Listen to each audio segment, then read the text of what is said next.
પાણી માપવા માટે આની અંદર જે દર્શાવ્યું છે એ પ્રમાણે આ બહારનું ગોળાકાર જે રહેલું છે એ આ ક્યુબિકલ છે.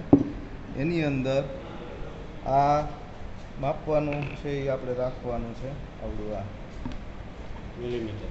હા, અને આ છે ગયણી છે એની ઉપર આની અંદર જે આવે એ રીતે રાખવાની, અને આ રીતે તમારે યાર્ડમાં કે ગમે ત્યાં ખુલ્લી જગ્યામાં રાખવાનું. વરસાદ જે આની અંદર આવે એ આની અંદર આવશે. હવે આની અંદર જે પાણી ભેગું થયું હોય એ પાણી લઈને તમારે જાજુ ભેગું થયું હોય તો આની અંદર આ છે 1 mm થાય. એવી જ રીતે આ ટોટલ 10 mmનું છે. અહીંયા માપ્યું ને આ 10 mm, એવી રીતે 10 mm, 20 mm, 25 mm એટલે 1 ઇંચ થાય. એટલે ટોટલ આ તમારે જોવાનું કેટલું ભરાણું છે એ. ધારો કે આ વરસાદનું પાણી આમાં આટલું ભરાયેલું છે આની અંદર ક્યુબિકલની અંદર, તો આ તમારે માપવાનું.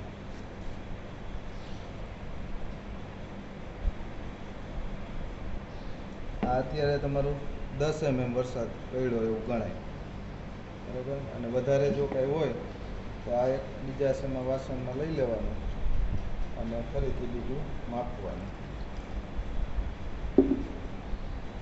14 mm વરસાદ થયો આપણો એવું ગણાય. હવે આની અંદર તમે ખાલી આ એક જ ડબલું બારે યાર્ડમાં રાખી દો તો પણ ચાલે, અને આ રીતે પ્રોપર રાખો તો પણ ચાલે. એ સેમ કહેવાય. માપવાનું છે એ તો ખાલી. બસ.